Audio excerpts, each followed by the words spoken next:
All right, everybody. Today we're going to discuss a little bit about Minnesota art and cuisine. Now, we don't have time for everything. I've had to kind of shorten this lesson down from a 2-day to a 1-day to get through different things. But we'll hit some of the main topics. We'll just hit them pretty quick. So first of all, theaters. Kind of interesting about Minnesota is we have more theaters or theater seats per capita than any other state other than New York. And New York has Broadway and off Broadway and New York City and all that stuff. But Minnesota has a lot of theaters. And we know that even just downtown New Prague, we have Adalico Arts, which is a theater and puts on theater productions. But some famous theaters in Minneapolis would consist of the Orpheum, where you see a lot of plays that either will eventually end up on Broadway or already were on Broadway and are touring the country. And so the Orpheum has a lot of those. The Guthrie Theater as well, which was started as a way for less expensive plays to be put on for the masses that maybe aren't Broadway plays. And the Children's Theater is another one which has a lot of kids that kind of live there and go to school there and perform. Would have had other links, but like I said, we're kind of short on time. But what to kind of get out of this is Minnesota has a lot of culture and a lot of theaters. St. Paul, you have the Ordway Theater, you have the Fitzgerald Theater, which are very, very, very popular, very big. You can see here, this is the Fitzgerald Theater. Minnesota has a lot of museums. Some of our museums date back over 100 years or older. The Minneapolis Institute of Art was built in 1915 and has over 90,000 pieces of art, some as old as 5,000 years. So you can see this huge collection. Here it is. Here's a picture of it. You've got, this is a Rembrandt painting. So lots of different types of art that span the history of the world. So this is a very famous museum. This is the front side of the Frederick R. Weisman Art Museum on the University of Minnesota campus.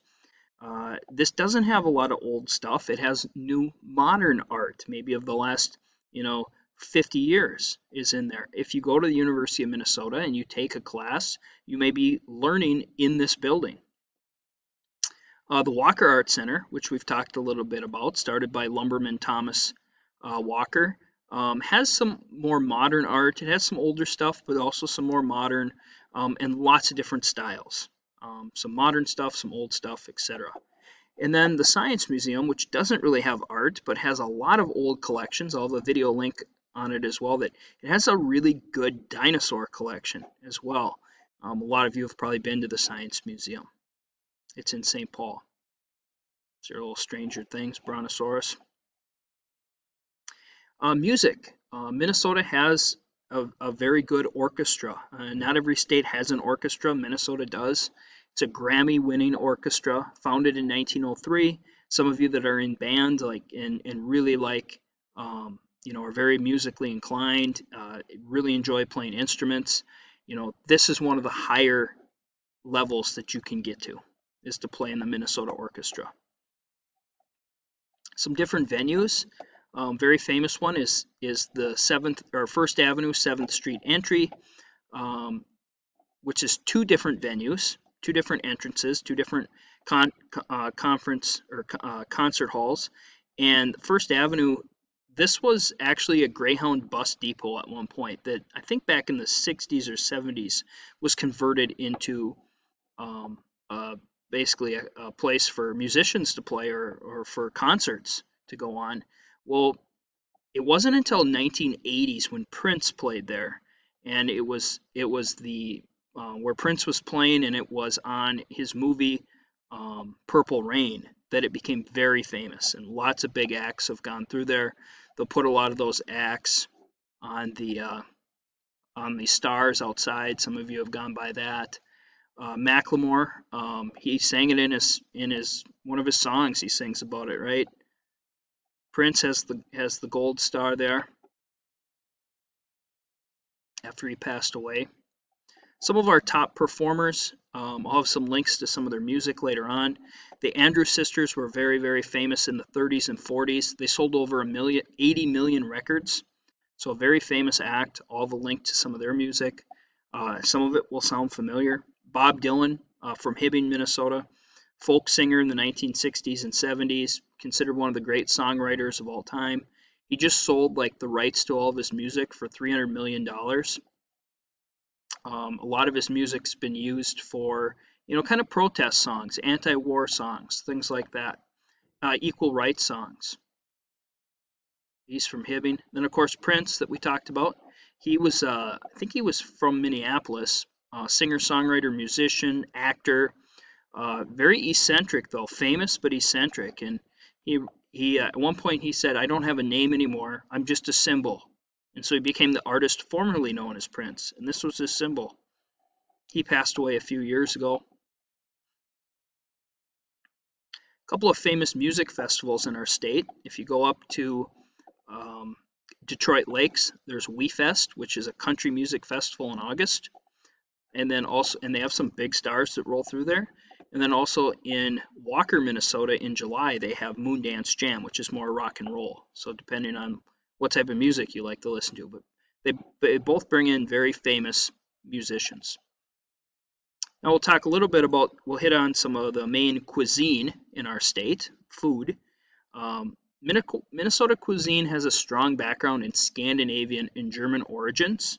Now recently, maybe the last 20, 30 years, what you're seeing coming into the state a little bit is Southeast Asian cuisine and East African cuisine. And a lot of these restaurants are opening up, and I have friends that live in Minneapolis and St. Paul, and they really enjoy going to a lot of these restaurants, and you're starting to see some of this newer stuff kind of move in that maybe 50 years ago you wouldn't have.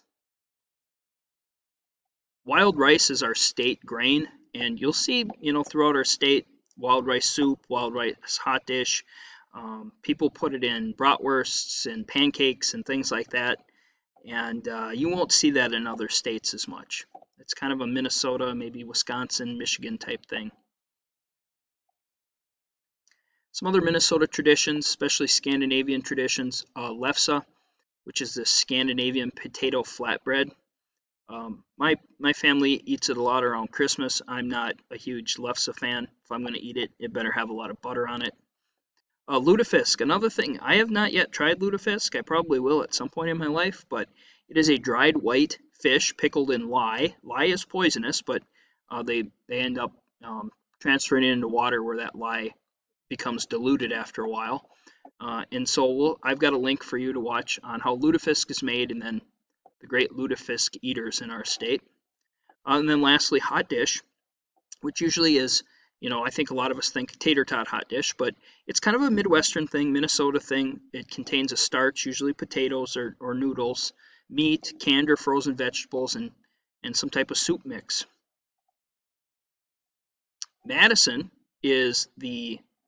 claims to be the lutefisk capital of the United States of America. It's out in western Minnesota on the border with the Dakotas, I think South Dakota. And in the middle of their town, they have lutefisk, this giant cod. Usually you don't associate an ocean fish with, the prairies, but they have this giant cod there in town, lutefisk capital of the USA. And I've got a link on that for you that we'll watch. The Juicy Lucy, which is a hamburger invented in Minneapolis. Two bars claim to have invented it, the 5-8 Club and Matt's Bar. Both times or different times when I've driven by these and thought about going in or talked to the people I'm with to go in, it's been just absolutely packed in there, and difficult to get in there and see these and get a burger. But what a Juicy Lucy is it's a burger with the cheese on the inside melted when you eat it.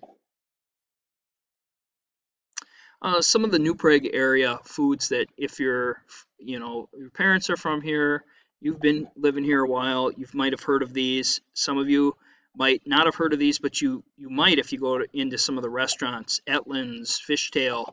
They're going to have things like Eternitzy, which is a blood sausage, Vomachka, which is kind of a basil